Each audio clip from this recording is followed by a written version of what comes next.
जी आप अपनी बात कह रहे जी बताइए। जीतू पटवारी की अगुवाई में मध्य प्रदेश कांग्रेस कमेटी में नई नियुक्ति हुई है। नई कांग्रेस, युवा कांग्रेस की बात कही जा रही है। कमलनाथ जी पूरे सिनेरियो से गायब हैं और आप जैसे 10 साल के पुराने मुख्यमंत्री और यूथ के अध्यक्ष और पुराने, क्या लग रहा है प्रदेश में कांग्रेस में कुछ परिवर्तन देखने को देख रहे हैं आप? बात यह है प्रकृति का नियम परिवर्तन है, परिवर्तन होना आवश्यक भी है। मैं स्वयं 38 साल की उम्र में प्रदेश कांग्रेस का अध्यक्ष बन गया था। कांग्रेस पार्टी ने हमेशा युवाओं को आगे आने का अवसर दिया है और जीतू पटवारी जी, उमंग सिंगार जी दोनों 50 के आसपास के हैं और अनुभवी हैं। उन दोनों को अवसर दिया गया है। यूथ कांग्रेस के अध्यक्ष रहे जीतू पटवारी जी, मंत्री भी रहे।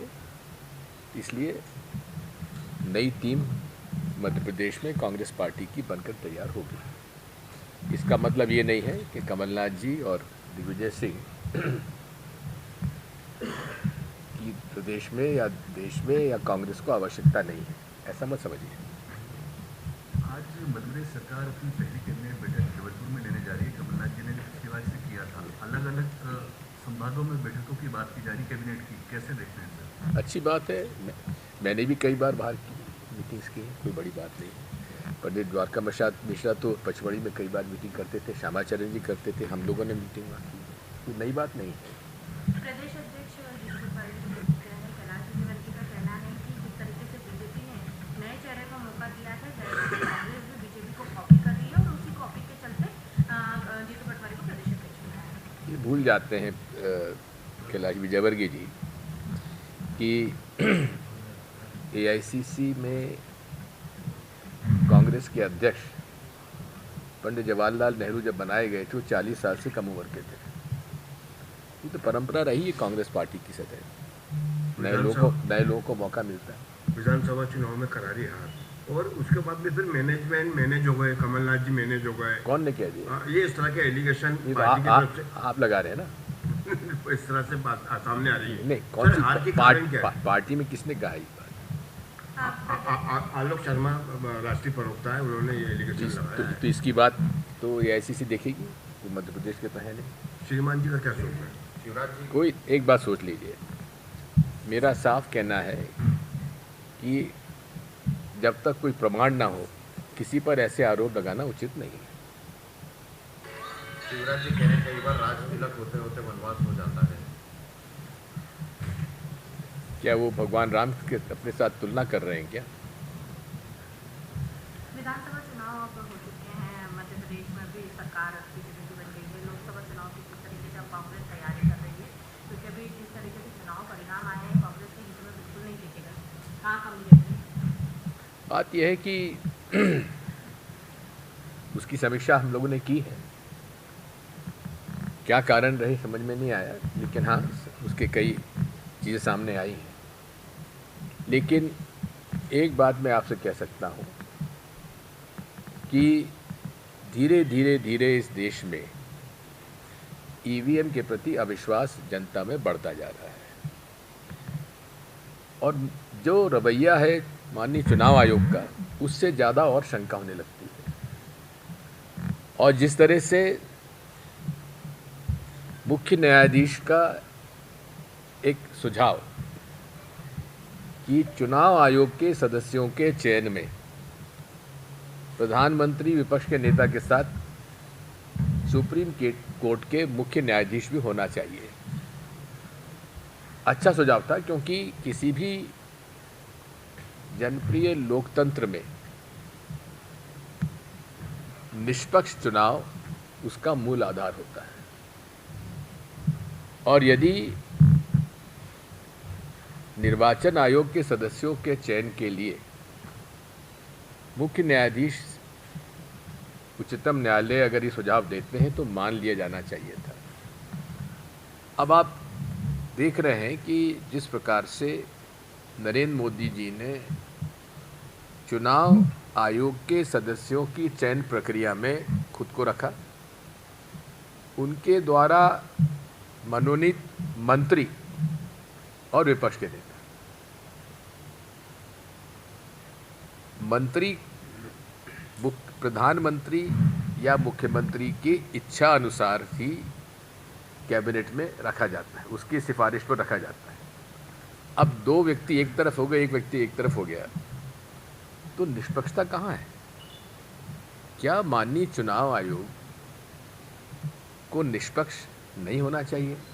हमने शेषन साहब का ज़माना भी देखा है, लेकिन जिस प्रकार से आज हम देख रहे हैं, अमित शाह जी कुछ भी कहें, नरेंद्र मोदी जी कुछ भी कहें, उनको चुनाव आयोग नोटिस नहीं देगा। लेकिन कांग्रेस का या विपक्षी दलों का कोई भी व्यक्ति एक शब्द बोल देगा तो उसको नोटिस तत्काल मिल जाएगा। अब ईवीएम के मामले में देश के सिविल सोसाइटी के रिटायर्ड जजेस, रिटायर्ड आईएएस ऑफिसर्स जिन्होंने कि चुनाव करवाए हैं, प्रोफेसर्स, कंप्यूटर साइंस के प्रोफेसर्स, सिविल सोसाइटी के एक्टिविस्ट, मशहूर वकील, ये लोग मिलकर लगभग 4,500 लोगों ने चुनाव आयोग से प्रश्न किए ईवीएम के बारे में, और उसमें कुछ ऐसे प्रश्न थे जो कि स्वाभाविक है। उदाहरण के लिए कि निष्पक्ष चुनाव के लिए जो मशीन में सॉफ्टवेयर डाला जाता है, वो कौन सॉफ्टवेयर तय करता है? एक उस सॉफ्ट सर प्लीज बोल दीजिए एक लाइन। मुझे कुछ नहीं कहना इसमें जी। हाँ, पहले उन्होंने 2014 में क्या दिया था? बहुमत 2072 पे आता, 284 आए, फिर कहा था 300 पार, 303 आए, अब कह रहे हैं 400 पार, अब अगली उसके बाद कह देंगे 542। चलिए बहुत बहुत शुक्रिया, धन्यवाद सभी।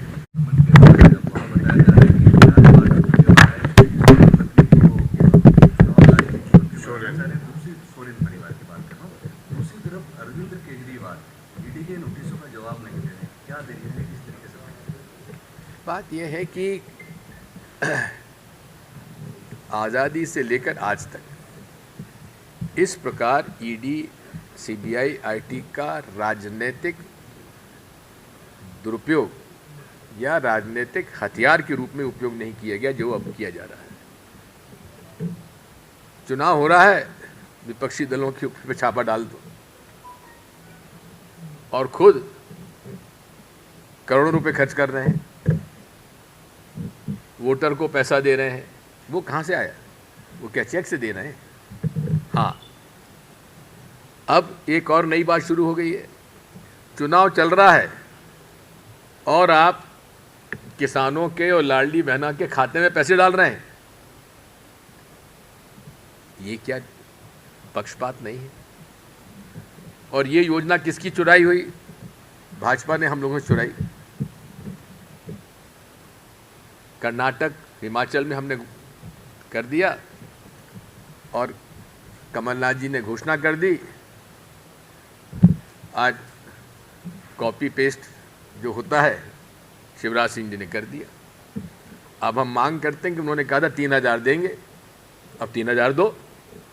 मुख्यमंत्री जी कब से दे रहे हो बताओ? वादे किए हैं, पुण्य भाव। सॉफ्टवेयर का लोकार्पण होने वाला है। कांग्रेस के कई नेताओं को बड़े जो इनविटेशन पहुंचाए गए हैं, आपके इनविटेशन को लेकर भी काफी चर्चाएं चल रही हैं।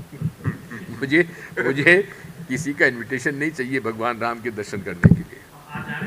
अरे हृदय में है भगवान राम, हृदय में है हमारे।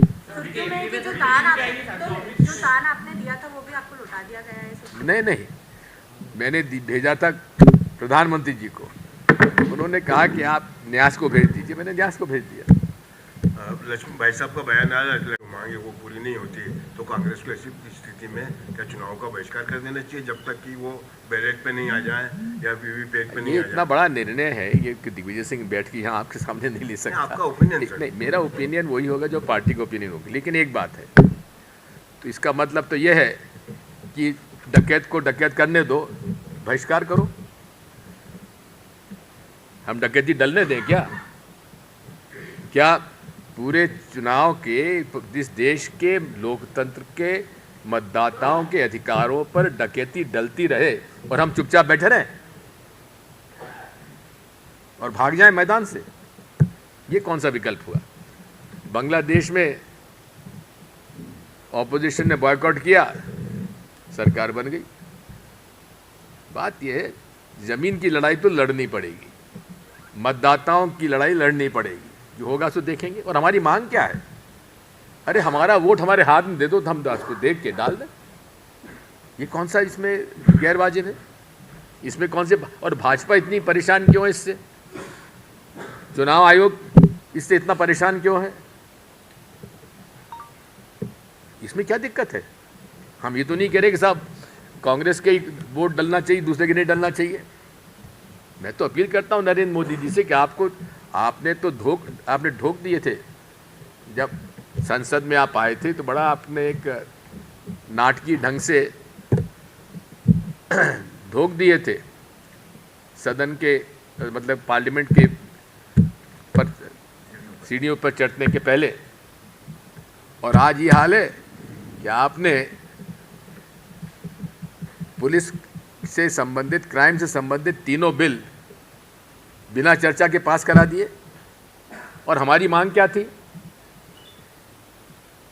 जो पार्लियामेंट के अंदर, जिसे नई पार्लियामेंट कहते थे कि उसमें परिंदा भी पर नहीं मार सकता, वहाँ 2 लड़के अंदर घुसते हैं, कोई आतंकवादी तो मुझे नज़र नहीं आए, वो बेरोजगार लोग थे, कोई नहीं सुन रहा था तो अंदर घुस गए।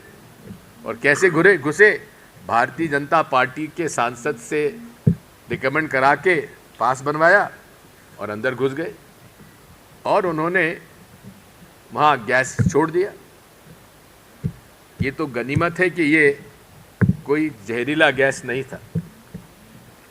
अगर जहरीला गैस, जैसे कि SARIN नाम का सारिन एक गैस होता है जो कि 5 मिनट में जितने भी उस कमरे में होंगे सब समाप्त हो जाएंगे।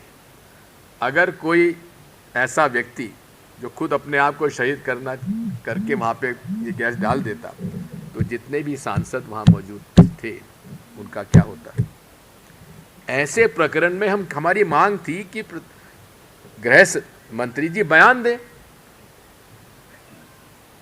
जब अटल जी प्रधानमंत्री थे, गृह मंत्री अडवाणी जी थे, तो उन्होंने, जब पार्लियामेंट पे अटैक हुआ 2001 में, तो उनके बयान संसद में हुए थे और पूरे संसद के सभी पार्टियों ने मिलकर उनका कहा कि हम आपके साथ हैं। लेकिन इस बार इतनी बड़ी घटना हो जाए और गृह मंत्री, सदन चल रहा है उसमें, सदन में वो बयान नहीं देंगे, प्रेस से बाहर जाके बात कर लेंगे। ये संसदीय परंपराओं का अपमान किया है नरेंद्र मोदी जी ने, अमित शाह जी ने। और इसकी मांग हम कर रहे थे, ये बयान दे दो। हमारा कसूर ये, हमने उनसे बयान देने के लिए कहा, हमको सबको निलंबित कर दिया गया और वो बिल पास करा दिए, जिसका बड़ी मुश्किल से कल कोई एक्सीडेंट हो जाए तो बस वाला ट्रक वाले को 10 साल की सजा। किसकी गलती किसका नहीं? तो ये सब बातें जो है लोकतंत्र से, हमारा जिस प्रकार की प्रक्रिया चल रही है, आम लोगों का धीरे धीरे लोकतंत्र से भी विश्वास उठता चला जाएगा अगर इस तरह का रवैया चुनाव आयोग का और सरकार का था।